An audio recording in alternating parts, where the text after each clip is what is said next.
Year 12 from Stourbridge. Joanna's joining us from Leeds. Annette, oh, it's moving very fast, guys. Let's have a quick look. So Annette, Wolverhampton, Year 12. Forgive us if we pronounce anything correctly. The names come quite quickly on the screen. So Harini's in Doncaster, currently Year 12. Berwick Matthew in Birmingham, Year 12. Fasiha is in Derby and is a Year 12. Shawan is in London and is also Year 12. Quite a few Year 12s joining us this evening. Zenat is a Year 12 in Birmingham. Laura from Bedford in Year 11.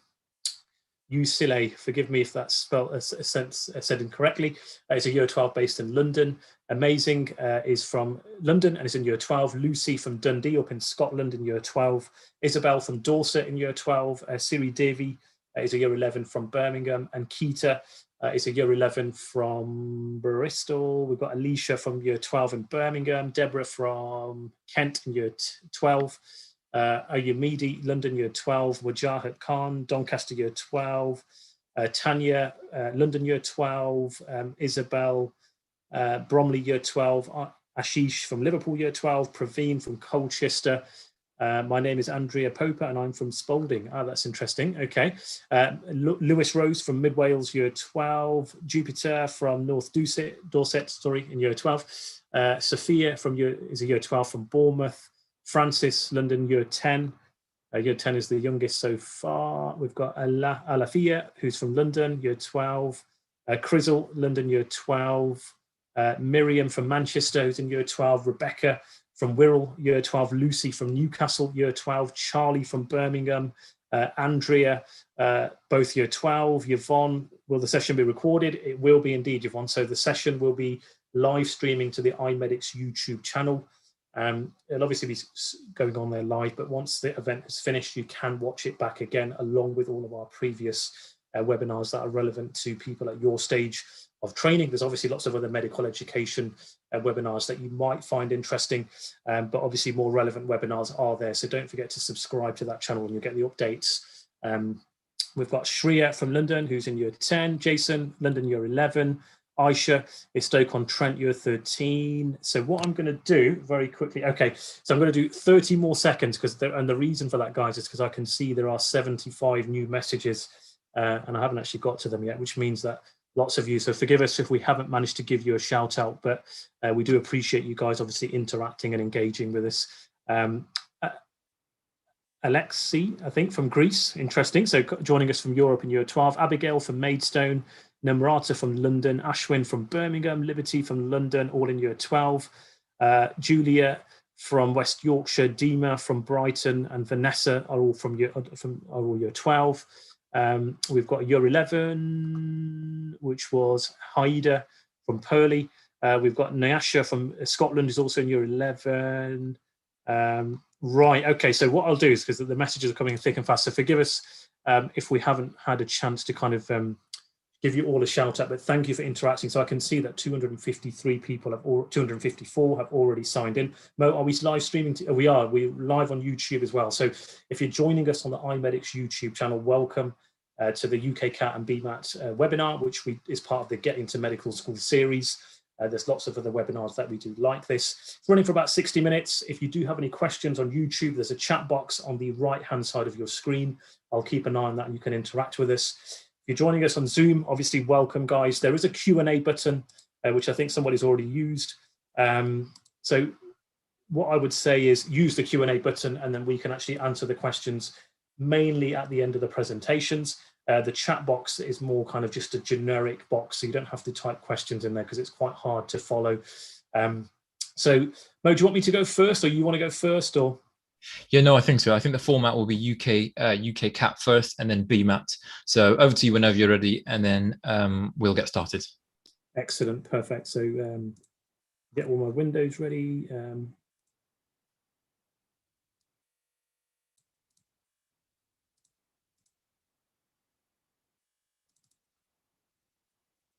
Okie dokie. So I think a couple of Q&As are coming in, so we will obviously keep an eye on that.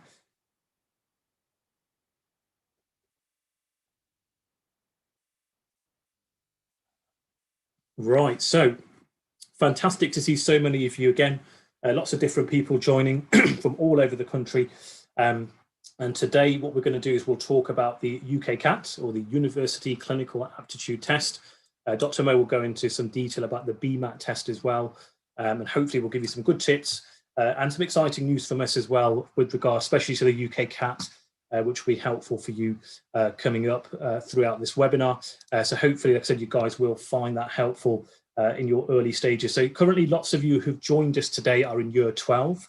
Which means that you're at that stage now where you're thinking about applying for medical school, and you're probably going to be doing it in the next sitting in October. So you need to start thinking and planning ahead, which is where these webinars come in. It was difficult for us to find this kind of support. So we're hoping that some of our experience can help guide you guys and make it easy for you as you go on your journey. So what are we going to talk about today? So first and foremost, it'll be a brief introduction. So I'll tell you a little bit about myself, not too much, just a nice overview in a couple of slides. We'll talk about what the UKCAT is, and we'll break it down into the different segments that are tested. We'll talk about how to prepare, and of course, we'll give you the opportunity to ask some questions as well. So in terms of kind of who are we, well, you've seen this before probably. The purpose of this slide is to give you an overview of my journey, and Dr. Mo will do the same. And it's interesting because we are both different, although we're both the co-founders of iMedics. We're both practicing GPs. We're based in Coventry in the Midlands, but our journey into medicine was very different. So Mo will talk about his very shortly, but mine, so if you look at my GCSE, which is where you guys are at the moment, I was a pretty average student. I wasn't anything special. I wasn't getting A's or A stars like many of you guys will be. I was pretty average, mainly B's and C's. I even got some D's, believe it or not. And I got a couple of A's, which was nice, but it wasn't in the science-based subject. So I hadn't really considered medicine as a career at your stage, but I did like science, so had an idea, maybe sports science, physiotherapy. They were the kind of things that were going through my head. Went into A-levels, kind of kept it broad, so did psychology, physical education and biology.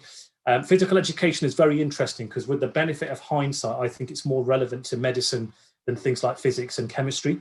And if I was to go back, I would be the one in charge of the curriculum. I would have said, you have to do or have something like physical education. And the reason for that is because I don't think I used much chemistry or physics-based knowledge at medical school at all. Whereas physical education is interesting because aside from the practical sports bit, you also have a theory bit which are tested on, like anatomy, physiology, which is very relevant to medicine and how the human body works. So for me, physical education was a really good choice. Did biology, did psychology. I did really well. I started to get reasonably good grades. I got an A in the first AS level biology sitting, and that gave me the motivation that actually if I put my mind to it, I can probably go far and go on to achieve. Because if you're an average student like me, the teachers are not really going to push you into medicine, so you have to make that conscious decision, right? I want to try and do something and make something of my life. So step one was I did reasonably well, got the grades at some of the early AS level sittings. That gave me the motivation. I worked hard. I then decided it was going to be either dentistry or physiotherapy, and I was going to do a pre-dental entry. So there was a kind of an extra year, so 6-year program for students who don't have chemistry as an A level, but it's quite competitive and only a small number of spaces. But I did some work experience in dentistry. It wasn't really for me, to be honest. And so actually I went for physiotherapy, and I went to the University of Birmingham. The grade requirements are 2 A's and a B, but they got me in with 2 A's and a C. Really good degree, lots of anatomy, lots of physiology, lots of kind of cardiology, respiratory, neurology, lots of different fields of medicine were covered. I got to work very closely with lots of doctors. And it was there where it dawned on me that actually, what about this graduate entry medicine route? And lots of people were talking about this. I knew some doctors. They suggested, why don't you think about doing graduate medicine? My dad used to own a restaurant. I used to work there. There used to be graduate medics from the University of Warwick that used to eat in there. They said, why don't you do graduate medicine? And lots of people started to inspire me. So I actually applied for medicine at the end of 2000, at the end of the physio degree. But at the time, they were reluctant to take me, saying you needed clinical experience. These criteria change, as of course you guys know. So I opted to do a master's in sports physio, staying on at the University of Birmingham. I did really well, really enjoyed it. And that's when I made the decision, the leap at kind of in the year 2008. I was only 21, and I thought, you know what, this is it. I'm just going to give it now. So I did graduate entry medicine and surgery at the University of Leicester. Excellent university, excellent teaching. Loved every minute of it. Did have to do the UKCAT, so I will touch on that very shortly. We were quite early on with the UKCAT, and Leicester did ask for the UKCAT. And then obviously did a lot of my junior doctor years in Leicester and Kettering before moving back to Coventry, where I did my GP training for 3 years. And then I finished passing the MRCGP, which is the final GP exit exam, in 2017 to become a member of the Royal College General Practice. And this is the moral of this slide, as some of you may know if you've joined us before, is with hard work, anything is possible. I went from being a pretty average student to coming out with quite a few qualifications and then going on to get one of the highest scores in the country in the final GP exit exam. So you're pitched against all the GP trainees in the country. And that's evidence to you guys that if you put your mind to it and you work hard, despite having average GCSEs and not the correct A levels for medicine, you can go on and succeed. And that's a good example. That was the purpose of including the slide. In 2000, so last year, I was appointed onto the NHS England Clinical Entrepreneur Programme. That was myself and the company iMedics that were pitched to NHS England. And again, it was another milestone. And again, it proves that if you work hard, you show the dedication to people around you. It's a very difficult interview. You can get there. If I can do it, then you can do it. Mo's got a very similar story. I'm sure he'll tell you about that a little bit later on. But the purpose of that is we can do it, so you guys can do it as well. And in a few years, you guys will be, you'll be like us. I stands for Inspire. That's what we're here to do, inspire the next generation and try and push you guys and take you to that stage. So moving on, what is the UKCAT test? So as I said to you, so you're doing the UKCAT. I told you that I applied for medical school in 2008, which is about 12, 13 years ago. And they were asking for the UKCAT then. That was a relatively new exam at the time. So most of us didn't know enough about it, but we were quite stressed about it because we knew that, if you don't get the score, you don't get the interview, and then you don't get into med school. And it's a really hard exam to revise for, as you're going to find out as you go through these slides. It's not like biology, where you learn about photosynthesis and so forth, and you learn the equations, and then you kind of, you get tested on that. This is more, it's an aptitude test. It's very different. It tests your kind of innate skills and abilities, and you do have to practice it. It is an admissions test, so it's deliberately designed for students applying for medicine and dentistry in the UK, and it will look for certain kind of abilities, attitudes, and behaviours that an experienced panel of doctors and dentists think you should have at your age group. So it's kind of like a mindset, how you reason, how you look at things. They want to see, they want to test you on that, and then see if you've got those skills. And then they believe that you will go on to succeed and be a good doctor or a good dentist. Now, make of that whatever you will. Some of you may agree with that. Some of you may disagree with that.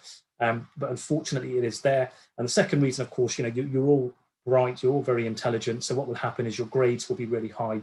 And so it becomes difficult for the admissions teams to differentiate between all of the students who've done really well. And this is another marker of trying to kind of, pick out the students. So what is the UKCAT? So the first thing is it's a 2-hour computer-based exam. So some of you, I don't know if you may not have done this yet, but when you do your driving theory test, you go to these what we call Pearson VUE View centres. They're basically based on our ones in the city centre in Coventry.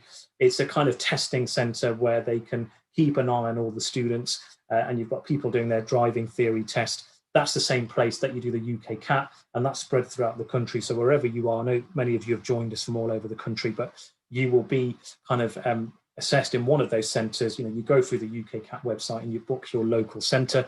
It's 2 hours. There is no negative marking, so that's very important for you to note, because sometimes people won't answer a question because they think, oh, well, if I answer it wrong, I'm going to get deducted marks. That does not happen. So you've got to answer all the questions. Therefore, you increase the chance of you receiving the scores. There are 5 components, and I'll break them down for you shortly. You're scored out of 900, and obviously the universities will have a different score. Some might say 595 is the cut-off score we're going to set this year. If you get that or above, you're going to get invited for an interview. If you don't get that, you probably won't get an interview. And that sounds very harsh, but as I mentioned earlier, it is because there's just so much competition. So many people are getting really good grades, whether you're coming through A levels or if you're coming as a postgrad. And most of the postgrads are getting the 2-1 or even a first-class honours degree. And so it becomes hard for the universities to kind of invite everybody in for the interview. The 5 components, so we've got verbal reasoning, you've got decision making, quantitative reasoning, abstract reasoning, and of course situational judgment. And I'm going to break that down for you in a bit more detail so things make a bit more sense. So I touched on the fact that it's scored out of 900. The SJT, which is what we call a situational judgment test, is basically where they look at your answers and then they have a model set of answers for those scenarios, which are devised by an expert panel of doctors or dentists. In other words, they give you a situation like, you've just found out that, a doctor in your GP surgery has been, you think he may be consuming a large amount of alcohol. You found an empty bottle, half-empty bottle of whiskey in the left drawer, and then it tells you, it gives you some options, and you have to rank and decide what's the most appropriate thing to do. And that's difficult to judge because it could be that the bottle of whiskey is in fact that doctor's and he or she is struggling with work, or it could be something that a patient left and they put it in the drawer.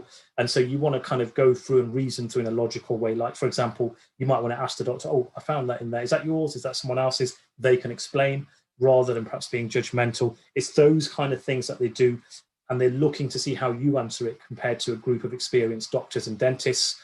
I mentioned a cut-off score that will be variable depending on how the whole cohort does nationally, and then each uni will decide and call you for an interview. Sometimes they may disregard it, but most of the time they will pretty much go down, they'll go for your UKCAT score, and then that will guide whether you go on for interview. So the first thing is you've got verbal reasoning. Now, this is a skill that they want to see from you. So what will happen is you will get a passage, and normally it's reasonably long. It's a big passage, lots of information, and it's about 44 questions. You've got about 21 minutes, and you've got 1 minute to read the instructions that are provided on the screen. It's going to be roughly like a 400-word paragraph, and it can be on anything. So it could be something to do with perhaps, 16th century Britain to, the development of China, to the formation of the World Bank, to political stuff, to stuff on English literature. The topics are so varied that there's no point me even saying to you guys, it's going to be about this, this, this, and this, because it's so varied. But you do have certain themes, and that's what we're trying to get you to take away from today. So, as I said, the thing is, you're going to have the passage, and then you're going to have options, which is they will say to you, from the information that we've given you, here's a statement, about so and so. Do you think that's true? Do you think it's false? Or do you think you can't tell? Now, what that means is, from what you've read, the statement that they've made is definitely true. And you can definitely say, well, you know what, I've read it, and in the passage, it definitely says that this is what happens in this scenario. In that case, you'll pick true. If you find information that contradicts the statement that they've made in the passage, that means the answer is false. And sometimes you do have what we call can't tell. That's the third choice that you have that you can select.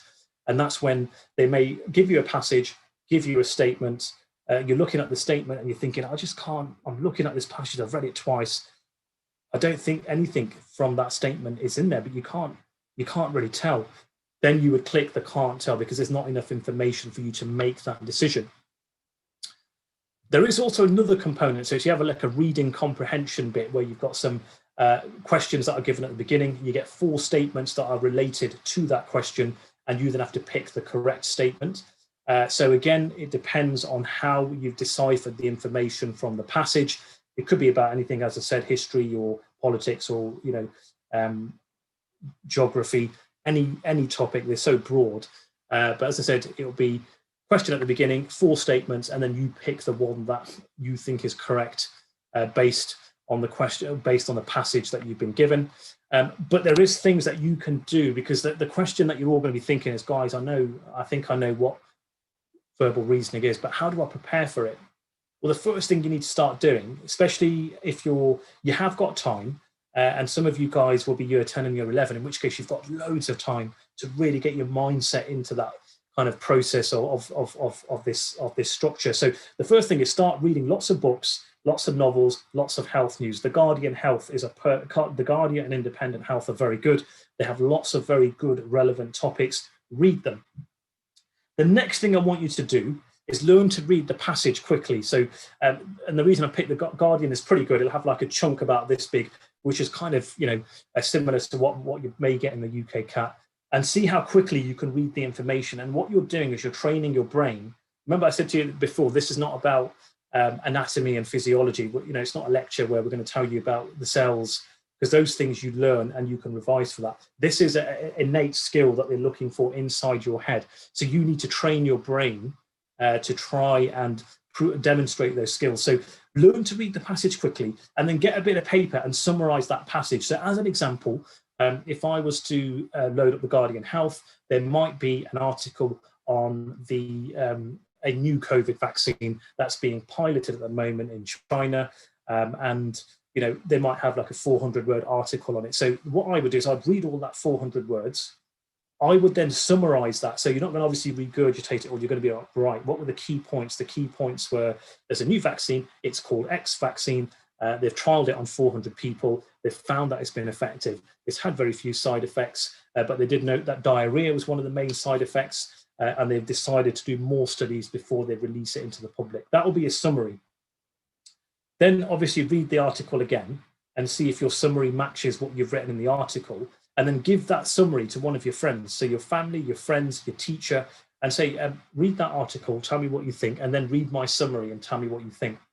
And that's a good way, because what that's showing is you're training your brain to pick out key information from the passage that you've read, which is exactly what you're going to be doing on the day of your UKCAT exam. So you need to do that. Get into the habit of doing that now. Do it with any article that you read, but especially kind of the health related ones, because unless you're interested in economics and stuff, in which case you can also load up economics blogs, political blogs and so forth, and historical blogs like history stuff. Have a read of that.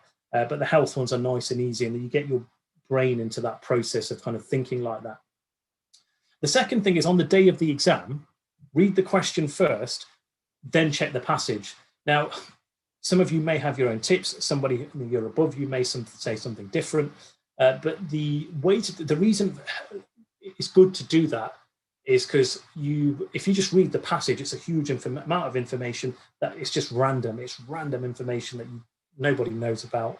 And then you're going to start reading the questions. If you've read the question and it will say, can you identify from the passage that, you know, I don't know, China has a vaccine that causes blood-stained diarrhea. And the passage is about China and it's about the diarrhea that the vaccine has, but there's no mention of blood. You can already start thinking ahead. So you can start going into the passage and looking and going backwards. So working backwards from the suspected answer. The other thing is you do have a little keyboard, a little board and a marker. So you can identify key things from the actual passage. And what are the key things that are mentioned in the UKCAT passage for this section? Well, they might mention a key person. They may mention a key place, a key date, a key event, or they might use one word that really stands out to you, like pacifist or something like that. And you're like, oh, okay, that's interesting. That's just come in there. So maybe this topic is about so-and-so who is a pacifist. So that's a good way to do it. The second thing is the UKCAT is interesting. It's quite a cheeky exam, because in that big paragraph, they may have a statement, and then they have the next sentence or the sentence below contradicts the statement above. And if you find that, you can then go and it makes it easier for you to pick your answer. So therefore, always read the full passage. So don't be alarmed if you think, well, hold on, they just mentioned that in 2 sentences above, and now they're saying this 2 sentences below. And therefore, you're probably going to go, well, actually, it's false. The statement that you made is false because you've contradicted it. So read the full passage and check for this point here, making sure that one sentence doesn't contradict the next, because that will happen and can happen in the exam, and they easily catch people out by doing that. The second segment is decision making. So you probably know, well, you know this, the doctors and dentists will make decisions all the time. They're decisions based on acute stuff, in other words, things that we have to do straight away, and chronic stuff, things that we have to manage in the long term, but ultimately you still have to make decisions. And so the second component of the UKCAT is the decision-making component. That's 29 bits or 29 items and questions. You've got 31 minutes to answer them. And basically you get a minute or so to read the instructions on the screen. It's relatively basic maths. Now, I told you guys before that I'm probably not as intelligent as some of you guys were at your age group. I wasn't good at maths at all, but actually it wasn't too bad. It's very basic mathematics, basic probability. You do have some diagrams to interpret, and what they're basically testing is how you kind of look at that information and interpret that information. And breaking that down, I think I'm just going to move that from your screen. So again, the key thing is, top tips will be for you guys, is what we've mentioned already, is read it carefully. So don't kind of read it really quickly, read it nicely and carefully. Highlight some of the things that I mentioned in stage 1, but look at simple things. So if someone says will happen, that means it's something's definitely going to occur. If someone says it could happen, that means it might occur, but it might not if these factors are taken into account. So you're looking to see, these are simple, this is a classic example. So will happen versus could happen. That's why I put it in there, because that's a classic example. Will means, yeah, definitely tomorrow it's going to rain. It could rain tomorrow, but that means it might be sunny tomorrow, it might snow tomorrow, it might be cloudy tomorrow. So could is a kind of wishy-washy statement. Look out for those kind of things, because the statements that follow, you can say, well, actually, they didn't say it's definitely, they didn't say will, they said could. And so you're trying to look for those simple pattern recognition. Have a look at Google some Venn diagrams. It's just useful for your learning, because you will see those kind of diagrams in the exam.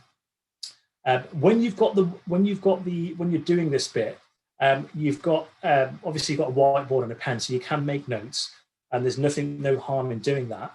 And I'm going to put a link in for you, because I haven't done it for this website one, because obviously you can't take it off the slide. So I'm going to put a link in when Mo starts his teaching, but there's a UKCAT decision-making table specifically for this section. And what I want you guys to do after today or tomorrow, whenever you reflect on this lecture, is print that off and put it as part of your study guide for decision-making, because the UKCAT website's really good. It's like really summarized it. I didn't want to put it in here because I wouldn't do it justice, but I'm going to put that link in for you, and I want you guys to look into that and use that for your revision when it comes to the decision-making section. If you've done that, you've already, in my opinion, increased your chances of scoring very, very well on this section. This is stuff I had no clue about. I just went into the exam. There was a few practice questions online. I did some of them. I just went and did the exam and somehow got above the score that Leicester Medical School asked for. But you guys will be better prepared. And I will post that link in when Mo starts his thing. And I think what we'll probably do is put it in the post-course links, because I understand that the chat can get very busy when we do the sixth form webinar, so some of you may not be able to see it. Then that takes us into step 3. So step 3 is the quantitative reasoning section of the UKCAT. So this basically tests how you work with numbers, how do you problem solve, how do you deal with your numbers. It's 36 questions, and there's going to be lots of mathsy stuff. Now, Mo will know that I'm not a fan of maths.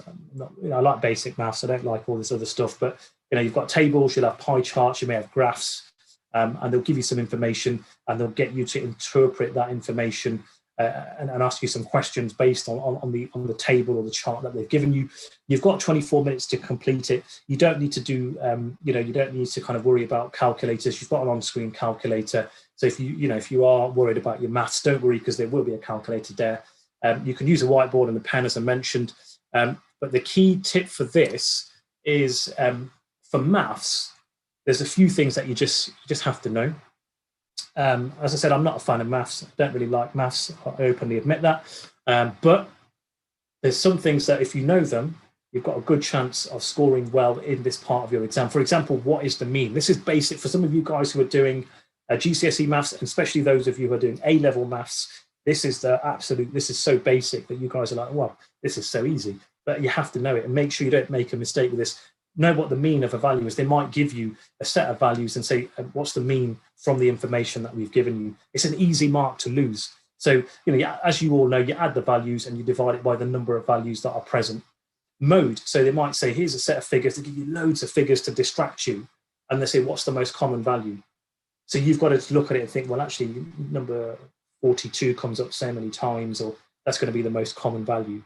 Median. So you put them all in order, and then you pick the value in the middle. You've got things like speed equals distance over time. So your basics of physics. So some of you may not be doing A-levels, but speed equals distance over divided by time. That's an easy one to remember. Even I know that. So make sure you don't lose those basics. Working out percentages and changes in percentages. So you've got the fractions on there for you on this slide.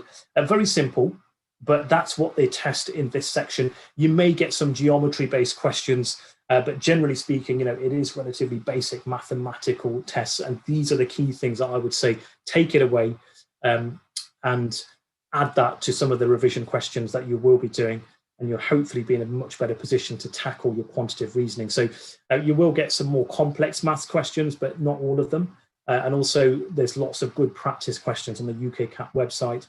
And of course, I'll tell you some exciting news a little bit later as well, which will be able to help you with. Step 4 or stage 4 of this exam is abstract reasoning.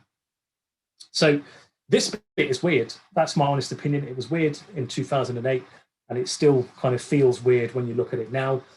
You get 55 questions linked to lots of different shapes. It might be, a bunch of triangles, a bunch of circles, or sometimes a circle with a triangle, sometimes with a square and a line going through it. And then you get 4 different kind of sub questions, and you get 13 minutes per 4 subset. So what will happen is you get the first subset, or set 1 as I've labeled it here, is you get 2 shapes. It might be a bunch of squares. Some of them are kind of black on one side, or they're black facing this way or this way, and some of them might have triangles in there. And what you have to do is you take a test shape and you have to decide, where does it best fit? Does it fit in set A or set B? The second set is a series of shapes again, but then you have to decide what's the next shape. So they might give you some options and say, right, here's some options. Here's the series of shapes. Can you tell us where this shape would fit based on set A and B? Set 3 is some statements about a group of shapes. So it might be, have a look at all of these shapes, and they make some statements like all of them are facing to the left, all are facing to the right, all are at 90 degrees angles, which is the correct statement. So you have to look at the images again and go, they all look like they're at right angles, or it looks as though the black color end is actually facing the left. That's the correct statement. That's the kind of thing that they will test you on here. And the fourth subset, which again is 13 minutes, is they give you 2 sets of shapes. One is shape A, the other one is shape B. And then what they say is identify, from this, where this shape belongs. So they'll give you a shape and they might say, pick the choice from the 4 options that we've got. Where does this shape belong? And then again, it looks very complicated. But again, you just look at it and you're looking for pattern recognition, and I'll teach you some top tips for this. This is basically designed to test your ability to critically evaluate and generate hypotheses. So as doctors, we are constantly kind of looking at different information about investigations, about different diseases, and then we're generating differential diagnoses. So we're like, well, Mr. Smith came in with chest pain, and he's got some problems with his breathing, and his ankle is swollen, but his heart attack blood test was normal, but his x-ray shows fluid, his plasma BNP level was raised. I wonder if he's got heart failure. Maybe we should do an echocardiogram. That's the kind of thought process that goes in a doctor's mind, and that's what they're trying to test here. Of course, they're not giving you medical knowledge, because obviously you're not doctors at this stage and you don't have that knowledge, but they're looking to see if you can kind of utilize your abstract reasoning skills based on these different shapes that they're giving you, and see if you can logically pick the relevant statements and put them into the right set of shapes. What should I do in this section? I mean, how am I going to work out what you're talking about, Dr. Sandhu? Well, few things to look for that will probably guide you towards the right answer. So the first top tip is, when you're looking at the sets of shapes, look at the type of shapes they are. So are they all circles? Are they squares? Are they triangles? Is it a combination of circle and squares? Is it a square with a line going through the middle? Look at the size of the shape. Look for colors. So sometimes you get, like, it might be vertically black on set A, or horizontally black in set B. And actually the test image is also horizontally black. Therefore, you know that fits into set B. Count the number of shapes. How many shapes are there in set A? How many are there in set B? And how many are there in the test question? Because if set A has 12 shapes and set B has 11, and the test shape has 12 shapes, you know it can't be set B. Look at the angles of the shapes. So are they at right angles? Is one side touching another? Determine that angle. If you can look at, if they're all at 90 degrees and the test shape is also at 90 degrees, you know that matches set A. So you're trying to, does that make sense? So you're trying to kind of develop a pattern recognition type structure.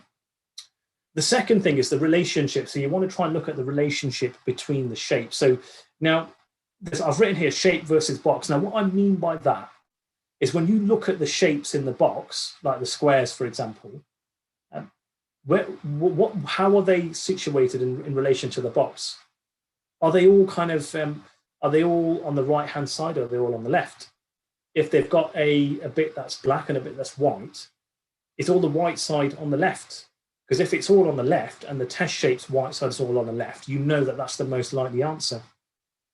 You want to look for any relationship between, so in the box, you might have 4 squares, but they've got lots of different patterns going through. And you just want to make sure that, okay, so are these shapes above and below in this box the same? If they're not, what's the difference? Is it that one's a fully black square, one's white?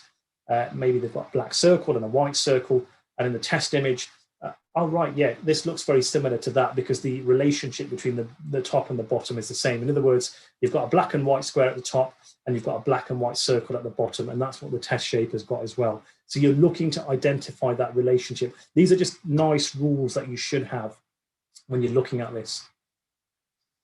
Last but not least, I know Dr. Mo's got a talk as well. You've got the situational judgment test. Now, this is interesting because situational judgment tests are what we call SJTs. And these are things that you will be tested on, not just now, but you will do these throughout your career. So we're involved in teaching junior doctors, GP trainees, and so forth. And they still have to do situational judgment tests. It's not something which is new. It's something which you will have to do throughout your career. Basically, what will happen is they will give you a paragraph, and that paragraph will be about a situation that's arisen. It might be a medical situation. It might be a situation from someone's personal life. And then they will give you some statements, and you have to normally rank where you would place the statements. What's the most important thing that I should do first, second, third, and then what are the 2 least important things? So you get 69 questions, you get up to 6 questions per kind of SJT. You've got 26 minutes for this section. The first part, as I said, is kind of looking at how important the statement is in relation to the scenario and ranking them. And then the second part is the appropriate of the statements in response to the scenario. So when you have importance, you might have someone, for example, who's found collapsed on the street. What's the most important thing to do? It might be shout for help, call for, dial 999, check that they've got a pulse, start chest compressions, or maybe one of the options might be you run to the hospital and get someone to come in and come out. That kind of stuff's going to waste time. So that would be number 5. You've got other things that you could do to try and bring that patient back. So you'll be ranking them in order of importance. In terms of kind of how you manage this and how should you get around this, really, to be successful at the SJTs, you need to have an idea of medical ethics. So this is something which will underpin your career for the rest of your life. Some of you may have attended the iMedics Law and Ethics webinar. It's on our YouTube channel. It's on there now. You can watch it back tomorrow or whenever. If you didn't attend that, then do watch it back, because that will be very useful for you when it comes to the situational judgment test component. Because when you're looking at the SJT, always think of the 4 ethical principles. Number 1, 4 principles rather. Number 1, autonomy. In other words, are we respecting or looking at the wishes or decisions of our patients? Number 2, beneficence is what you're trying to rank in the best interest of that patient. Number 3, non-maleficence is what you're doing, avoiding causing harm to that patient. And number 4 is justice. Are we treating that patient fairly, or are we discriminating based on age, gender, religion, color of skin? All of those things are being tested in ethics. Confidentiality, are we making sure that we don't break confidentiality? We're able to keep information that we're given, and there's only certain situations where we know somebody's genuinely at risk where we may have to break confidentiality. Be mindful of communication. So communication is in terms of errors and things. If things go wrong during the SJT, so they might give you an example of a doctor who has made a mistake but has got away with it, but the patient has come to harm, and that doctor's thinking about, well, I'll probably just stay quiet. No one's going to find out. You might think, oh, well, that's all right. I'll put that as that's fine. No one, the patient, no one knows about it, right? But that's not communication. So good communication is actually, okay, openly and honestly. Okay, 1, I made a mistake. 2, I'm going to reflect. 3, I'm going to feed it back to the team. And then the worst options are kind of hiding it, not owning up and or blaming someone else. Those are the kind of things, the options that they would put there. We will put this in the post-course links, but there's the GMC Good Practice Guidelines. So have a read of them. They cover confidentiality. and a basic overview of what it's like and what kind of regulations underpin doctors. If you have a good knowledge of this, you'll find it easy or reasonably easy to kind of rank the situational judgment test component of the UKCAT exam. I will open up for questions just while you guys are doing that. There are some useful things. Now, the most exciting bit is iMedix is going to launch a free UKCAT question bank. So that's relevant to my presentation. So we have a team here at iMedix. You know, we pay them, they work for us, and they're really good at what they do. And they are now sitting down and they're in the early stages of brainstorming and preparing a free UKCAT. I was going to call it a UK quack test, but that's not correct. UKCAT test, which you guys can use as part of your learning. If you're in year 11, you're in a good time span because we're looking to get it ready as quick as we can in the next few months. Should be going live, and that will be great for you guys. And that's going to be free, and there's no charge or anything like that. We want to keep it out there and make it accessible to as many kind of postgrad students and sixth form / college students as we can. So do look out for that. If you're on our mailing list, we will let you know. We're working closely. We've got lots of different members of our team working on that.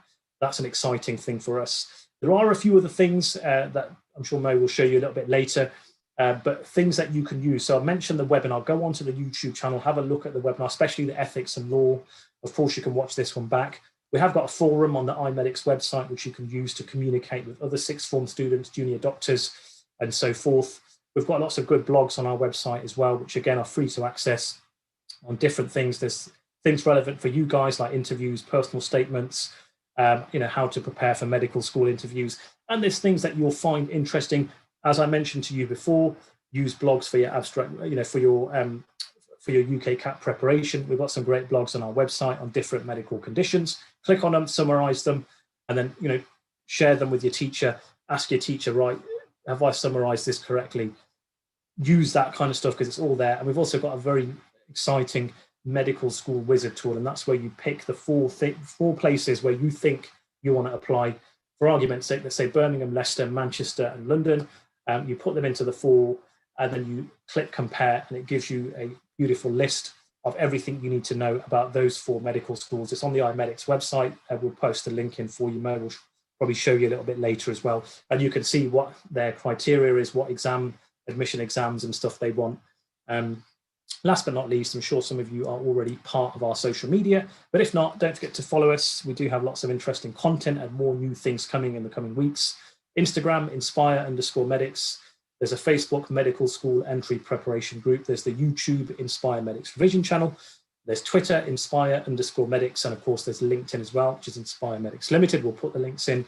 And what we'll do is, I know it's been quite a hectic one. I know you've still got to talk, but I will stop the share there. And I know that there's some things. So here we go. Will each section be discussed in detail for the UKCAT? Yeah, we've done that. So thanks, Rim. When would you recommend starting for UKCAT? So I'd say straight away. There's no key. There's no other way to do it. Just get cracking. Don't waste time, because time is of the essence. You've got your A levels or GCSEs, whichever stage you're at. I would say to you guys, get in the zone. Don't miss out on this opportunity. You've got a chance to go to med school. Don't let it go to waste. You only have to put your head down for a few months. Would you advise sitting both the BMAT and the UKCAT, or try to choose one? Very good question. So it's really tricky, because obviously the more exams you add in, the more pressure you're going to feel, the more you're going to have to be disciplined, and the more you're going to have a structured working pattern. Now, in theory, if you did do both, you do increase the probability of, you know, getting something, whether it's, you know, a BMAT university or a UKCAT university. But I think the way I would do it is that would be a personal preference. For me, UKCAT, I would never do the BMAT, because I was never into that kind, which Mo is going to talk about now, but I would always do the UKCAT. But some of you may be really good all round at maths, chemistry, and everything else, in which case you'll say, well, actually, I want to do both. And that's absolutely fine. But pick what fits your agenda. And if you do pick something, then make sure you kind of, you can structure your timetable so that you don't compromise your GCSEs or A levels. So VCAS, there's quite a lot of questions. It might be worth us answering them at the end, and then maybe a couple you can troubleshoot whilst I'm talking about BMAT. Yeah, go for it. Yeah, go for it. Okay, guys, so we're at the halfway stage. We're going to be talking about a BMAT in about 2 minutes. Just one or two things I just want to briefly highlight. One is if you've enjoyed this webinar so far, you'd like to leave us a Google review. I've just put in a link into the chat box. It literally takes 20 seconds if you click on it. And then the second thing is some of you may need to get work experience. You may have struggled during the COVID lockdown. So we're doing a virtual work experience in June, which is in about a month's time. If I just bring up our links, Dr. Sandu will put in the link to the chat box. So we bring on guest speakers. We pay for those guest speakers. It's a full day jam-packed event. So it starts at 8:45 and finishes at 5 p.m. We have a number of different guest speakers, including medical students, consultants, hospital doctors, GPs. We talk about ECGs and chest x-rays. We show you some real life procedures that are done, like taking blood, patients who complain. You get to meet a patient who talks through their experience. We talk a bit about what it's like to be a medical student. So what would you do on a week-to-week, day-to-day basis? We also do a live anatomy pro section that you could watch. Sorry, not a live, but a real life body dissection that you get to see. So it's a jam-packed event. I've only touched on it very briefly on some of the highlights that we do go through. And also there's opportunities to role play here. And we do use a premium Zoom subscription for this, which is why there's a small charge, a relatively small charge of $29.99. And the next work experience, virtual work experience, on the 19th of June. So do check that out before we bounce on to the BMAT side of things. So let's start talking a bit about BMAT. Now, I know a lot of you've got questions, so if you do hang around till the end, Dr. Sandu's answering them now, but also we'll go through some of the crossover questions for UKCAT and BMAT towards the end as well. So I'm going to give you a brief, so let's have a look here.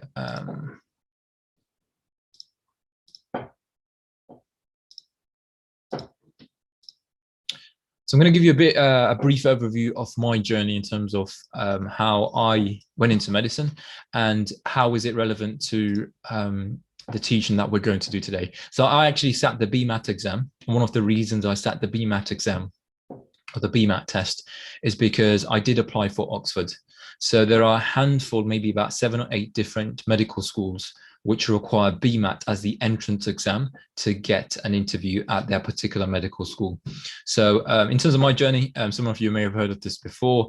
I did GCSE. I was an undergraduate, unlike Dr. Sandu, who was a postgraduate. So I did GCSEs at inner city comprehensive school. I did reasonably well, and obviously you do those for 2 years. I then moved on to A levels. I chose 4 A levels, so not psychics, but physics, maths, chemistry, and biology. There's a typo there. And again, that was for 2 years, and you can see my grades were reasonably high. I appreciate the scoring system has changed now. You get 9, 8, 7, 6, 5, and so on and so forth. But back then, those were the scoring systems for GCSEs and A levels. At the time, I applied for 4 medical schools: Leicester, Birmingham, Hull, York, which is a brand new medical school, and Oxford. Oxford, as I said, was one of the universities that required the BMAT to be done. I was lucky enough to get an offer from Birmingham Medical School, which I accepted. I was there for 6 years. And then after that, you become a junior doctor, so an FY1, Foundation Year 1 and Foundation Year 2. And I did that in Northampton and Leicester. And I did a variety of different hospital rotations, including acute medicine, urology, general practice, and a surgical rotation, which was colorectal, as well as neurorehabilitation. Now, once you've done 2 years as a junior doctor, you can then move on to specializing in an area, and the specialty area that I wanted to go to, which I knew was the area I wanted to go into since the age of about 14, was general practice, a GP. I returned back to Coventry, so I was born and raised in Coventry, and I did that for 3 years, and we did a variety of rotations, 6-month placements, unlike FY1, FY2, which were 4-month placements, and that was psychiatry, pediatrics, which is to do with children, geriatrics, which is to do with elderly people, and general practice, of course. And then following on from that, once you've completed your GP training, you sit 2 exams in order to become a fully qualified GP. I've now been a fully qualified GP coming up to about 5 years. So in a nutshell, that's my journey. It's an undergraduate journey, but more importantly, there was a BMAT component involved in that, as a part of that process. And whilst I did not get into Oxford, it was a valuable learning process or experience actually sitting the BMAT exam. So Dr. Sanders covered the UKCAT, which is the University Clinical Aptitude Test, and the BMAT, which is the Biomedical Admission Test. They're both aptitude tests of sorts. I mean, they're worded differently. They're slightly different exams, which I'll come on to shortly, but they're both aptitude type tests, which is assessing. That basically it's trying to sift through lots of different candidates, work out which ones strong ones are, which ones the weak ones are, and then offering the strong candidates interviews. That's basically the reason why the BMAT and the UKCAT tests are done. So what's different about the BMAT and the UKCAT? So the BMAT is offered by a handful of medical schools. So more medical schools offer the UKCAT as opposed to the BMAT. And two notable medical schools which require you to sit the BMAT before starting or before being offered an interview are Oxford and Cambridge University. And the reason it's important is because your score in the BMAT exam is likely to determine whether or not you get an interview. So if you score really well, you're likely to get an interview. If you don't score very well, you're unlikely to get an interview, even though your grades may have been very high, even though your personal statement may have been spot on. And some of you have asked the questions already, which is the UKCAT and the BMAT a hard test? On a scale of 1 to 10, how hard is these two tests? Well, having sat the BMAT approximately 15 years ago, or roughly thereabouts, I can confirm that the BMAT is a tough exam. It's probably one of the hardest exams I've sat, and it's supposed to be hard because they want to challenge you. They want to see, obviously, out of a selection of, let's say, 15,000 applicants, who are the best ones. And the BMAT is a two-hour test, and it's broken down into 3 components. Very, very important to note this. So as you may be aware, Dr. Sandhu went through the UKCAT, that it's broken down into different parts. So is the BMAT. It's broken down into 3 parts. Section 1 is a multiple choice assessment, and it evaluates your thinking skills. So I'll come on to that shortly, and it's for 1 hour. Section 2 assesses your scientific knowledge and application of that scientific knowledge. Again, it's multiple choice, so you get a choice of different options, and you can choose one, and that lasts 30 minutes. And then section 3 is a writing task, and that lasts 30 minutes. So some of you are probably scratching your heads. You're thinking to yourselves, hang on a minute, Dr. Sandhu didn't mention anything about a writing component in the UKCAT. And that's one of the key differences. So the BMAT actually has a writing component, like an essay type component, whereas the UKCAT does not. And there's pros and cons to that because the UKCAT has an SJT component, situational judgment test, whereas the BMAT does not. So, these are things you want to weigh up when you're applying to medical school, as well as the medical school wizard that we've included in the Zoom chat that you can explore. And the medical school wizard talks a bit about the different selection criteria for different medical schools. So let's move on to the next slide. So let's give you a summary on how you should be preparing for the BMAT. And some of this, of course, can apply, the principles can apply to the UKCAT. So first of all, I'm hoping Dr. Sandhu will do this for me, is you can visit the BMAT website. So the BMAT website is located on the Cambridge Assessment Admissions Testing website. So the organization that runs the BMAT is the Cambridge Assessment Admissions Testing website. So if you either go into Google, type in BMAT website or Cambridge Assessment Admissions Testing, you'll effectively land on the same page. And then what you want to do is you want to download all the practice, mock, and specifications for the BMAT exam. So you can download practice questions, mock exams, and also the specifications themselves. So the specifications are a bit like GCSE and A-level specifications. They talk you through everything you need to know in order to sit the exam, and that's very, very important. The other thing that I'd highly stress, if you are applying to Oxford, Cambridge, or the other 5 or 6 BMAT specific medical schools, I would recommend subscribing to the YouTube channel. So the BMAT, the Cambridge Assessment Admissions Testing website has a YouTube channel, and they give lots of tips and guidance. So it's definitely worth subscribing to that. And then what you want to do is you want to practice those questions that the website provides without any timing. So, for the 3 domains that we covered, section 1, section 2, section 3, you just want to be practicing as much as you can, but without a time duration on it. And the reason for that is you want to get a flavor of the questions, see how they're structured, see what kind of patterns come up, break down the question structure, analyze the question and the answers, learn, and of course, build on your knowledge base. From there, you want to start moving towards practicing within a timed environment, and that timed environment effectively is the mock papers that are available on the BMAT website.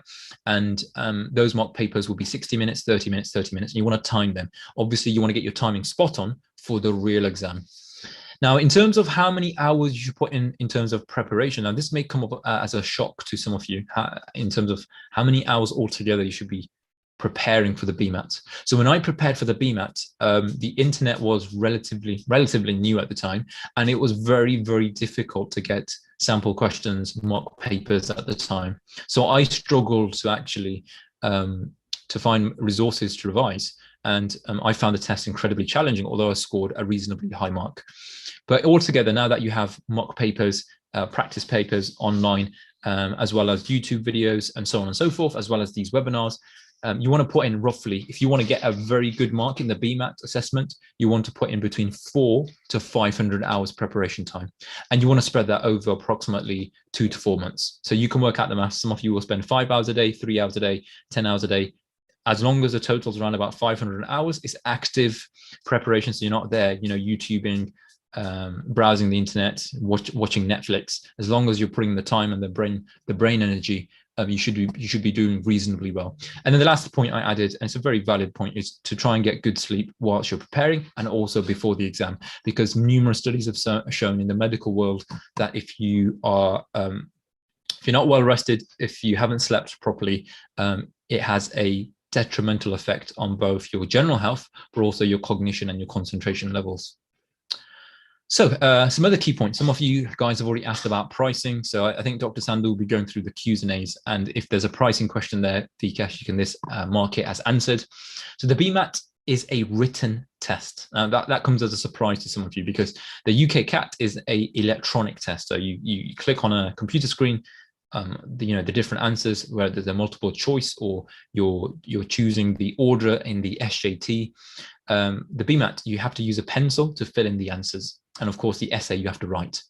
And I'll come on to a bit more on how the written test is structured, so you can see for yourself where you need to write or where you need to use a pencil. Number 2, it costs approximately £50 for UK students. The BMAT website does cover costs for international doctors. I think it's roughly £100, but you can get reimbursed for that as a UK student. For example, if you're from a low income background or you're from a disadvantaged background, and there's a number of different criteria where that £50 can be reimbursed. For the test itself, you will need a pencil, a black pen, and an eraser, so a rubber to rub out any pencil marks that you may want to erase. You're not allowed a calculator, you're not allowed a dictionary, and I've written rough here. I think you're not allowed rough paper. So the BMAT exam is very strange. You're not allowed rough paper to scribble on. If you want to scribble any notes or make any quick sketches, you have to do it on the actual paper itself. And when I say paper itself, I don't mean the answer selection paper. I mean the question paper. You can scribble on that. There is no negative marking in the BMAT. So at all times, you should try and answer as many questions as you can. Each section has a time limit. So for example, for the BMAT, after 1 hour, the invigilator for the exam will ask you to stop section 1. And then they will ask you to put, they will collect the papers for section 1, and then they will get you to turn over the question paper for section 2. So it's all timed. You can't use, let's say, 90 minutes on section 1 and then 30 minutes on section 2 and 3. You simply cannot do that in the BMAT. You have to spend 60 minutes on section 1, 30 minutes on section 2, and 30 minutes on section 3.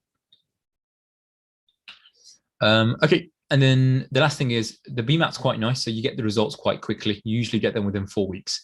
And the BMAT has a number of different dates that you can book into. If you go again onto the Cambridge Assessment Admissions Testing website, you can choose the dates. Now let's show you an example of a BMAT response sheet. So when I said this is a written paper, this is what I meant. So you'll be expected to use a pencil to fill in your options. So A, B, C, or D, and make sure you fill in the circle properly. If you like half shade it, or if you quarter shade it, or if you just put a cross in it, the computer systems that mark these papers may not pick up on your answer. And therefore, even if you've got it correct, you won't get the score. That's very, very important. And they've given you an example here on the right. The other thing is, of course, at the beginning of the test, you're expected to fill out your details, and the invigilators will talk you through that. And usually you fill it out with a pen. So this is an example of a BMAT response sheet. Now let's go through the individual sections in a lot more detail, because this is very, very important. And I'm also going to show you some sample questions from each section so you can see what the questions look like. So for section 1, you'll have 32 multiple choice questions split over 60 minutes. That's roughly every 1 minute, you'll be expected to do 2 questions. So 30 seconds a question. No, hang on, sorry, 2 minutes per question. So for every question that you do, you'll have roughly 2 minutes, just under 2 minutes. So there are 16 questions for problem solving, and there are 16 questions for critical thinking. So problem solving questions are numerical. So diagram, table information, graphs or charts. And then critical thinking questions are written reasoning. So you have to read a passage of text and then answer questions on it. And the scoring, when you get the results at the end of the let's say week, or sorry, the end of the month after 4 weeks, you'll get a score between 0 to 9. So 9 being the highest score. Now let me show you what the questions look like. So I will actually show you what the questions look like. So VCAS, I'm hoping you can see my screen here. I'm about to share it for these guys. So I'm assuming you can see my screen now. Yeah. Yeah, if you make it full screen though, I think. If you got a full screen. Okay. How about now? Yeah, that's not bad. I think, yeah, fine. That should be okay. Okay, so so this is a problem solving question. As you can see, it's maths related, and you'll be given a STEM, so a bit of information about the question in terms of the knowledge that you need. You'll be given some tables or a graph or a diagram, and then you'll be asked the question. So who qualifies for a bonus based on the question? This is an example of a problem solving question, which is numerical. And there are some other examples. So this for everybody's information, this is from the BMAT website. The copyright belongs to obviously the Cambridge Assessment organization. And therefore we're allowed to showcase this just to demo to you what they have on their website. So this is another example again. You have a STEM, 3 thermometers are each accurate to within 2 degrees and so on and so forth. What is the minimum range in which the true temperature lies? And you've got a choice of between 1 to 5 different options. In terms of the critical thinking, so I'll show you an example of critical thinking. Okay, so here's the critical thinking. So you have a small paragraph. It's a text-based paragraph. Then you have a question based on the paragraph, and then you're expected to deduct the correct phrase or answer from that paragraph. So that's the critical thinking section of the of part 1. So let's bounce back into our original screen. So part 2. So part 2 is a little bit more easier than part 1 because it's based on GCSE knowledge that you would have done approximately a year or two years ago. So it's scientific knowledge and the application of scientific knowledge. You've got 27 MCQs in this section, and you get half an hour. So there's roughly 1 minute per MCQ. And as I said, they're GCSE based questions. Now, the way to properly learn about this section is you want to go to the BMAT test specification. So if I do a screen share for you once more. So on the BMAT website, you have, let's see if I can bring it up. Okay, you have the content specification for the BMAT exam. Again, Vikas, I'm assuming you can see this. And it will give you everything you need to learn for the different areas. So for example, what do I need to know for, if I scroll down for biology, cytoplasm, cell membrane, DNA. If I scroll down a bit more, it talks about gene technologies. So you can know exactly what you need to revise for the BMAT exam. And that's very, very important. So I'll download the specification for the BMAT exam, certainly for section 2, because then you've got focused revision. And there are 7 questions for biology, 7 for chemistry, 7 for physics, but only 6 for maths. And so again, it's scored between 0 to 9. So that's section 2. And then I'm just touching basically again on the core topic areas that they test on. So this is more stuff that you would have learned in the past, and it's about revising it again to score a high mark. Section 3 is where a lot of people struggle. So this is an essay writing component of the BMAT, and it's 30 minutes long. And you're expected to choose from one of 3 topics. So you're given 3 topics, and you can choose the one that you feel like you can write on the best. And those topics are usually to do with either a general topic, a medical topic, or a scientific topic. But you're only given one A4 side of paper in which you can write your essay. So one side of A4, you have to structure your entire essay. But again, you want to be using the BMAT test specification, and you're scored on this based on an A to E grade, but also a pointing system of 0 to 5. So they look at your grammar, for example, but also your arguments and your logical presentation.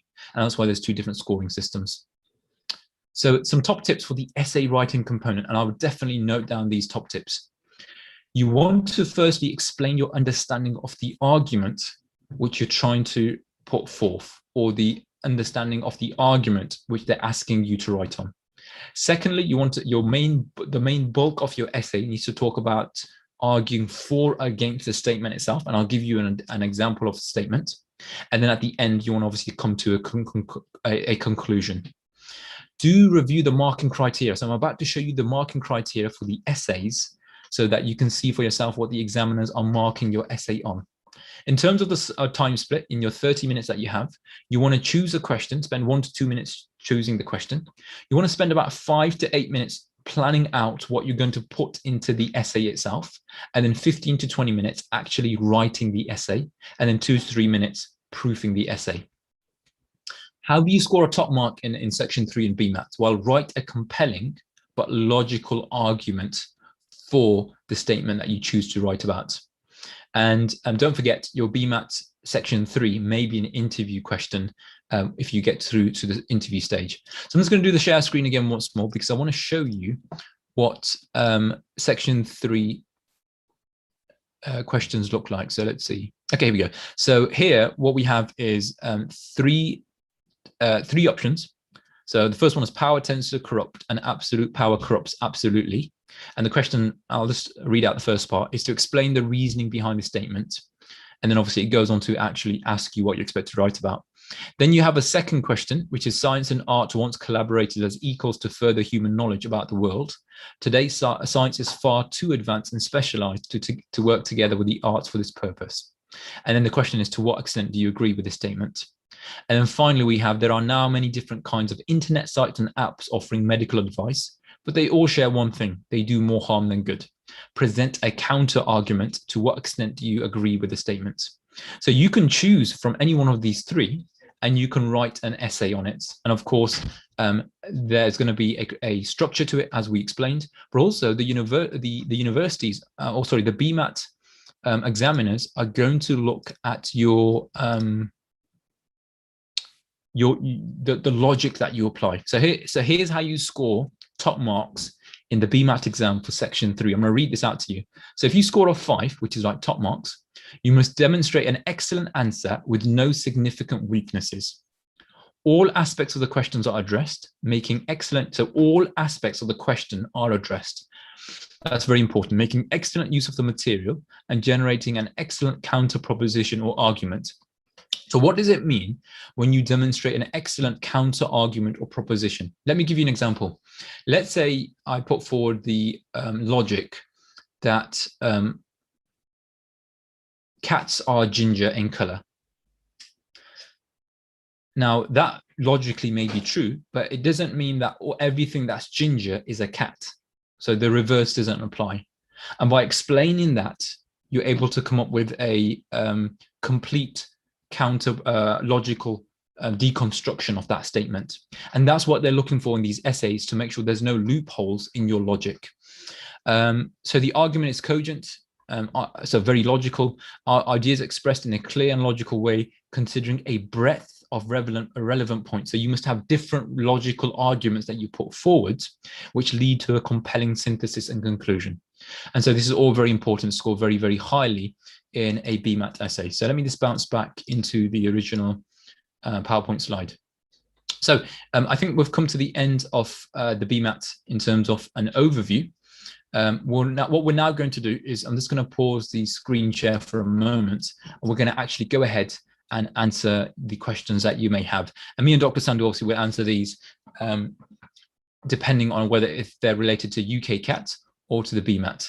So let's get started. I think Dr. Sandhu's in the background. So UCLA, you've got a question. Would you recommend a week of work experience by pre-med projects for about £300? We don't really comment on other organizations because every organization has its own pros and cons. We would obviously highlight our virtual work experience. We feel like it's a very, very cost-effective price point considering how much we have to pay our guest speakers, how much we pay for the Zoom subscription, how much we pay for the server costs that we use, and obviously the videos that we recorded for the procedures that we demonstrate on the day. So $29.99 is a very, very good price point. And so I would certainly recommend UCLA that you explore our virtual work experience. Dr. Sanders is going to put in the link into the chat box for you. So I hope that helps. Next question is, do you have any good medical universities that don't focus on GCSEs heavily, but focus more on UKCAT and A-levels? And that's from Anonymous. Yes, we do. I'm going to see if I can share the link with you. So if you use our medical school wizard, you can actually filter all the different universities. I've just put in the link into the chat box for use, and you can work out which university relies less on GCSEs and more on perhaps UKCAT and your personal statement. Cheyenne says, I'm currently studying BTEC level 2 science, and next year I'm going to do A-levels. Do you think I'm choosing the right subject? So you're choosing chemistry, physics, and maths. Short answer is yes, but also I would highly recommend going to the med school wizard because it will tell you exactly what you need in terms of subjects for the particular university you want to apply for. Hello, when should we start revising for the UKCAT and the BMAT? Approximately 3 to 4 months before you actually do the sitting. Do you recommend we sit both the UKCAT and the BMAT? Very good question. My personal take on this will be no, because they're two very different preparations, or there's an overlap between the two. So they're very different in the sense that the BMAT's a written exam. The BMAT also has a writing component, and it does not have a situational judgment test component, whereas the UKCAT does. And therefore, those two require two very, very different types of preparations, and you want to concentrate your efforts on one type of exam. So I'd recommend focusing your energies on one type of exam, and that obviously would determine which universities you may be applying for. Can you take your own keyboard? From what I understand, no, but you may need to run that past the UKCAT licensing boards or the BMAT Cambridge Assessment licensing boards. Okay, let's see what else there is. Are we allowed a whiteboard? Not for the BMAT. I'm not sure for the UKCAT, so I'll let Dr. Sandu answer that. Yeah, so in the UKCAT, yes, you can. You get a pen, a notepad, and you'll have a virtual calculator. If the test backfires, can I resit? Yes, you can, but remember, some medical schools don't accept resit applicants. If you're resitting, for example, GCSEs or A-levels, and possibly the BMAT or the UKCAT. Check the individual website. So again, the med school wizard is really good for that. I want to study veterinary medicine. Do I need to take the BMAT UKCAT? The short answer is yes. I think there's an overlap for the BMAT for studying veterinary medicine and also medicine as well. Are all the questions multiple choice? I think we've answered that during this webinar. What are the best resources to use? For the BMAT, all the resources are available on their website. You literally do not need anything else, and their YouTube website. Other resources that you could use is we've got a forum chat section. Dr. Sandu is going to put in the link. You can discuss it with lots of other students across the country. Free webinars. There are UKCAT and BMAT books you can buy on the internet, for example, on Amazon. And then there are lots of different blog articles that we have on our website, but also across the internet, which you can access. But the UKCAT website and the BMAT website are the main websites you should be starting off, because they've got the mocks and the mock and the practice papers available. When do we get our predicted grades at the end of year 12? Or when we get our predicted grades at the end of year 12, how important are they? They're very important. It's the first criteria medical schools use to sift through the applicants. Would you recommend EPQs? Do you think it's useful for medicine? So EPQs is essentially like a 5,000 words essay that you submit. Essentially, we wouldn't recommend them. From what we understand, most medical schools, although of course they can account towards your UCAS points, they don't really ever bring it up. And from the applicants that we've heard from, they've never been asked about their EPQ at the interview stage. So really, we wouldn't recommend it. Harini, is abstract reasoning similar to non-verbal reasoning that you would do for grammar school? Essentially, yes, they're very similar. There is an overlap between those two. What are the ways I can study for the UKCAT? BCAT, I'll let you take that one. Good question. So the best way, and I think I've already posted it in, but I know lots of people have been putting chat comments in. So, but what we'll do is we will get another email out to you. So post-course link. So if you go on the UKCAT website, that is the best way, because they are the guys you're sitting the exam from. They will have practice questions. You have a lot more than I had when I did it. And I don't know, Mo, if you did the UKCAT, but use those questions.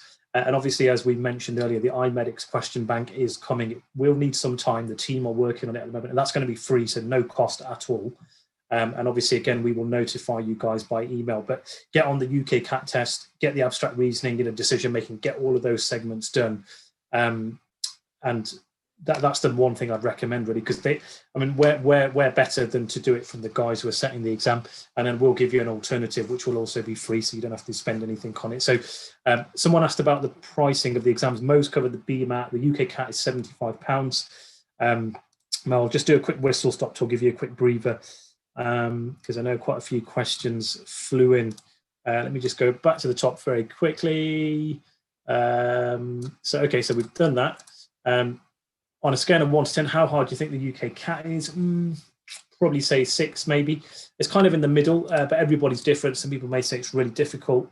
Andrea, the decision-making definition table has been already pasted. I think you should have it. If not, we will send it in the post course links, but it was posted in the chats earlier on.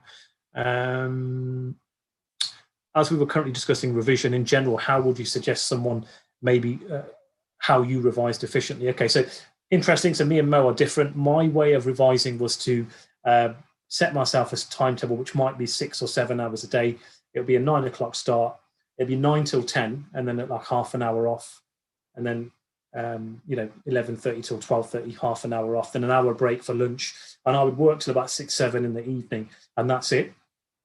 One thing I learned through my training in medicine was to actually make little post-its for things that I found really hard to remember, and I would stick them on my wardrobe or somewhere in my room, and I would look at them for about 10 seconds every day. And actually what I found, if you did that every day for 6 weeks, you can automatically recall that information. That's a learning point which you can bring into your career early. Can we take our own keyboard? Oh, good question. I don't think you can. They will sanitize everything. I know that. I don't know if that was a COVID-related question. But yes, so in terms of the second efficient learning point for revision is treat it as a sports performance. So if you look at sports players and stuff, they're taught to kind of perform at a time when they're going to. A classic example is the sport of boxing. So boxing, the fight may be really late. It might be 11 o'clock at night. And if you're not used to training at that time, if you're in bed at that time, your body's used to being kind of sleepy at that time. When you come to the night of the event, your body's not going to be ready. So a lot of those guys will train at late night, early hours in the morning, running and stuff. And lots of sports people do those kind of things. And the same thing, if your exam is in the daytime and you're revising at 4 a.m. in the morning, in my opinion, it's not very good. Lots of med students do that as well. My advice is your exam's going to be in the daytime. Make sure that you structure your revision program so you're actually doing revision during the time of your exam, so your brain is used to studying during that time. Quick fire questions. I think we've covered the UKCAT and BMAT, so we don't need to go into that one. How would you... I'm planning on sitting the UKCAT in September and I have my final year 12 exams at the end of July. Do you think I should start revising for the UKCAT? What I would do is I would do a steady build-up of revision, because what you don't want to do is leave it all to the end of July. So maybe do like half an hour or an hour a day, maybe just on abstract reasoning, and then maybe decision making tomorrow, small amount, get used to the pattern recognition. And so that when you do finish your A-levels in July, you can just kind of reinforce that revision, but also intensify your revision in that moment. I'm just going to scan through lots of similar questions. So how would you go about time management if you want to do both tests? So you're going to have to be, depending on what year you're in, but if you're like the previous person, I think it was an anonymous question, and you've got your exams in July and then you've got an exam in September, you don't want to cram it too much. You've got to, the first and foremost, you've got to make sure you get your grades. So if you're doing GCSEs, try and get the top grades. If you're doing your AS or A-levels, try and get the top grades. Don't compromise that. If you feel as though you've got time, somebody I think asked a question that quite early on, year 10 or what have you, you're in a great time. You're in a perfect place because you can really plan ahead. You can actually start preparing for both exams and then obviously focus on your GCSEs and A-levels. And then when you go for those exams, you'll be in a much better position. So try and structure it. If you're doing lots of difficult A-levels and you're not going to get the time, my advice would probably be not to pick both. pick one based on where you want to go and what you feel you'll be good at. So some people might think, well, I prefer BMAT based on what Mo's just described, or I prefer UKCAT on what I've just described. Pick that one and keep focus on that. Try and get the top marks for that so that you open up your possibility of an interview. Miriam, so is there any access arrangements for applicants with learning difficulties? So that's a good question, Miriam. So normally they do this. So the UKCAT website, and I'm sure the BMAT website will have some more information on this. And even if they didn't, you can get in touch with them directly on the links. But they will do. They do keep it fair, whether that means extra time and so forth. They will do that for you. So they shouldn't be too strict. Lots of BMAT questions, so I'll leave them for Mo. So do the UKCAT and BMAT results expire, or are they on file? Not specifically. I mean, if you apply this year and your UKCAT score is not good enough, it's not going to go over to the next year. Next year, you make a fresh application. So you still got a good chance there. That second question is very similar. I'm just going to do that as well.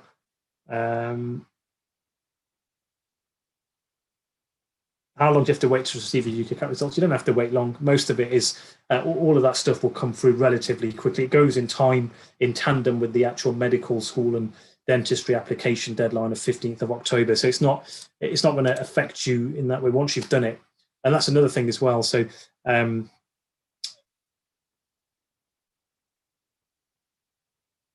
so what was I going to say? So if you basically, if I can't remember what the question was now, I've lost my train of thought. What was the question, Mo? No, I was typing the answers to some of the other questions. I think I got lost because there's lots of similar questions in there.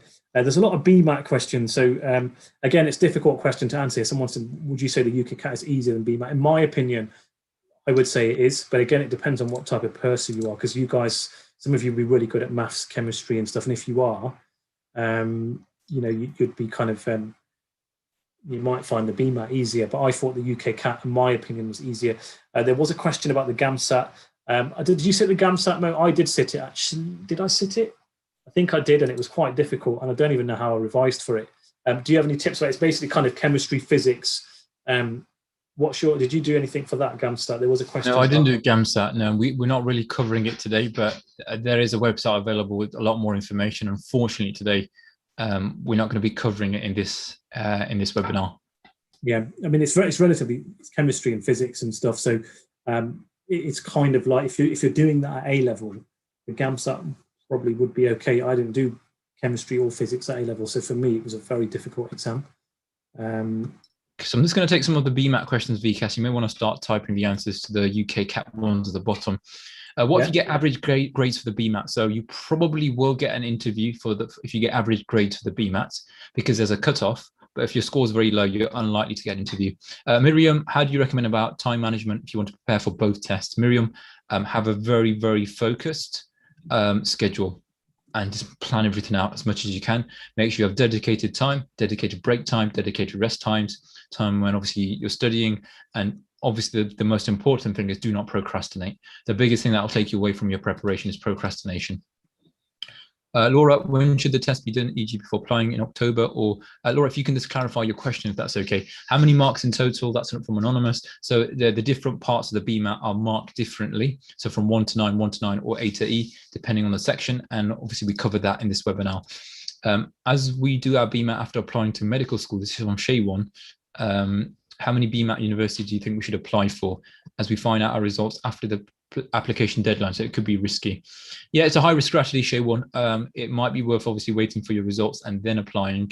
As we find out our results after the application deadline.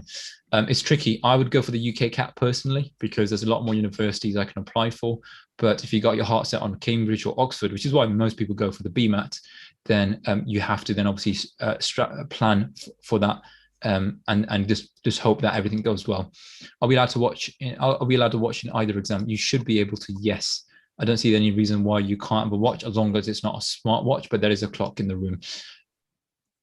If we were allowed to, this is from Ashish, if we're allowed to lowball 400 hours for prep, and we started today, we do around 2 hours a day. Is this attainable? Yes, it is. 2 hours a day, total 400, that's completely fine. Guys, when we say 400 hours, at that point, you are totally ready for the BMAT or the UKCAT. You should definitely be getting the top marks, and you should be definitely getting an interview if your grades are on point. Is there a specification with the UKCAT? There should be. It should be available on their website. What happens to the test papers after the test? They get sent to the main testing, to the main. So the organisation, obviously, so like the Cambridge Assessment Organisation, they'll receive all the test papers, they'll process them, and then they may keep them for a short period of time before they get destroyed. How long does the essay for the BMAT have to be? 1 A4 page. Will section 3, will we be given material to use for our argument? The answer is no. How is the medical application process to Oxford? Very tough. So A-level, GCSEs, A-levels, personal statement, BMAT, interviews. You get I had 4 interviews, roughly half an hour each. So a lot of hurdles to jump through effectively, more so probably than other universities. How long do you have to wait to receive UKCAT results? I'll let Dr. Sandhu answer that. He'll type it up. If you can get work experience face to face, would you recommend it? Yes, if you can get it face to face, but currently because of the COVID situation, a lot of people are doing remote or virtual work experience, and that's accepted by nearly all the medical schools. Do you recommend any UKCAT BMAT books? I've heard mixed reviews. Yeah, it's worth checking the Amazon reviews to see which obviously books are better and which are less so. We don't have any specific ones that we recommend. How would you note take at university? So that's a topic for a different webinar probably. How many hours a day do you think is good practice? Anywhere between about 2 to 8 hours a day, depending obviously it's a weekend or a weekday. When's the best time to do BMAT? I've heard Oxbridge only accepts entries within a certain time period. Have a look at the dates available on the Cambridge Assessment website. Choose the relevant date for your UCAS application, because obviously you need to sit it at a certain point in time, and that'll be the best way to plan. Isabel, did you do UKCAT and BMAT? If I only did BMAT, I did not do UKCAT. If I was to go back, I would probably do BMAT again. But if I was to do it now, I would do UKCAT. How do I know which test I want to take if I don't know what uni I want to go to? I'm afraid you're going to have to plan ahead and decide which university you want to go to, and then from there work out which test you need to apply for, or just apply for both tests, but this means more work. What era of history and literature should we familiarize ourselves? I'll leave that for Dr. Sandhu. Am I allowed to do UKCAT and BMAT? Yes, you are. You both didn't do MBBS. What's the difference? MBBS and MBCHB are both the same, Afrosa. MBBS is Bachelor of Medicine, Bachelor of Surgery. MBCHB is the Latin version of that, effectively. How do you suggest we practice the essay section of BMAT? How can we get it accurately marked? Use your teachers. Is the medical school wizard a website? Yeah, it's a URL website link, and I think we put it into the chat box. Shaywan. It's on our website. So go to the med school side, and it'll say the wizard in the mega menu. Do you have any tips for our applications if we don't do all A stars in our A-level exams? Yes, you possibly may want to reset, although there's disadvantages to that. Some universities still accept if you don't get A stars and you get A's. So there are a lot of universities who accept A's and B's.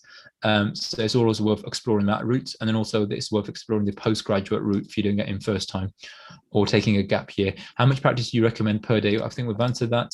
Do I have to do all the UKCAT BMAT in year 12? What if I want to do it after year 13? You can do. It depends on obviously when you're applying for medicine. That's when you want to be doing UKCAT BMAT. But your scores can last a certain time. And it's worth checking on the websites how long your scores can last for, because obviously that gives you some extra time to apply for medicine or the medical schools. So Deborah, 2 months, it depends on Deborah, how much time you spend in those 2 months preparing to get the 400 to 500 hours in. I'll leave that question for Dr. Sandhu. Is Birmingham Medical School hard to get to? All medical schools are hard to get into. Do not be under any illusion that, oh, this medical school is a bit easier to get into this medical school. They're all very hard because the applicants are getting better and better each and every year. Just like you guys are here in the webinar, so are all the other applicants doing their homework and research. Tahir says, Hamza, do you have to do UKCAT for dentistry? How much does it cost? I'll double check, Tahir, on the dentistry application UCAS section if you need to do UKCAT or BMAT. What was the hardest part of the BMAT? Probably the essay writing. Do you have any tips of our application? So I think we've answered that. I think that one's for Dr. Sandhu. Yeah, oh, so maybe 30 more seconds and then I think we'll wrap up because there's a lot of questions. I think we've answered a lot of them. So what we'll do is actually we're going to produce, because a lot of similar questions coming up and we have gone over by 30 minutes. So what we'll do is we've got a post-course email coming out that will have a lot of the relevant stuff. It'll have specifically for this webinar, UKCAT and BMAT websites. You can find out about booking on there, dates, costs. You can watch this webinar back, so don't be worried about kind of making notes and stuff, because it will be on our YouTube channel.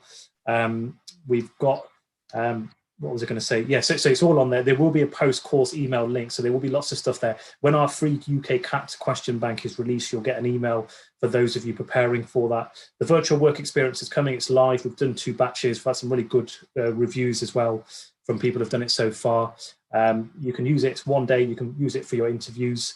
And it's great. You get a flavour of pretty much everything in 1 day, which covers a lot of the stuff. It's very hard to get work experience. Even before the pandemic, there was a huge waiting list.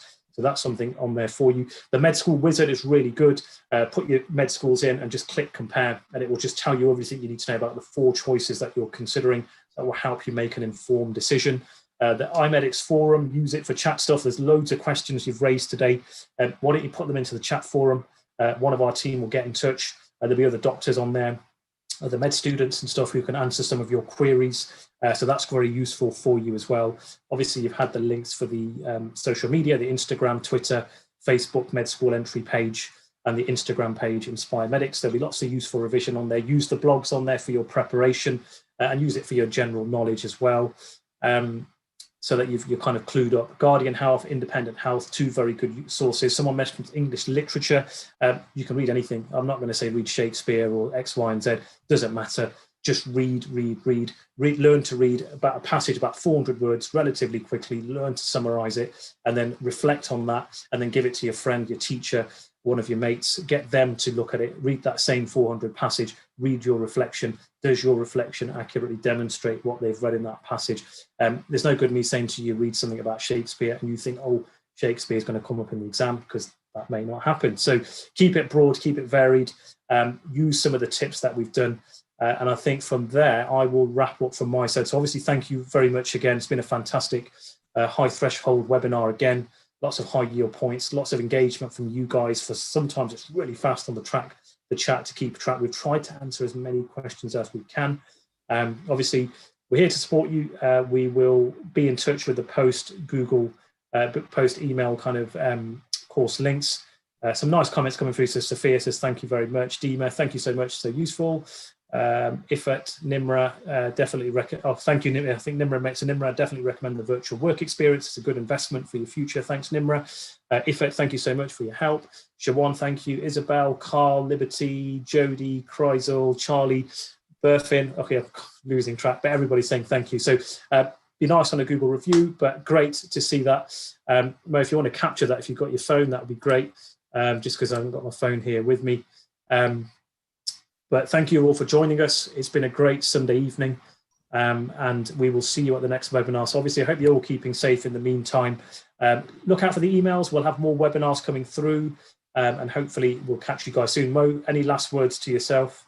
No, that's it, guys. We'll send out the YouTube link very, very soon. Hopefully, we'll see you either the virtual work experience or the next free webinar. And of course, take care, stay safe, and we look forward to hearing from you soon.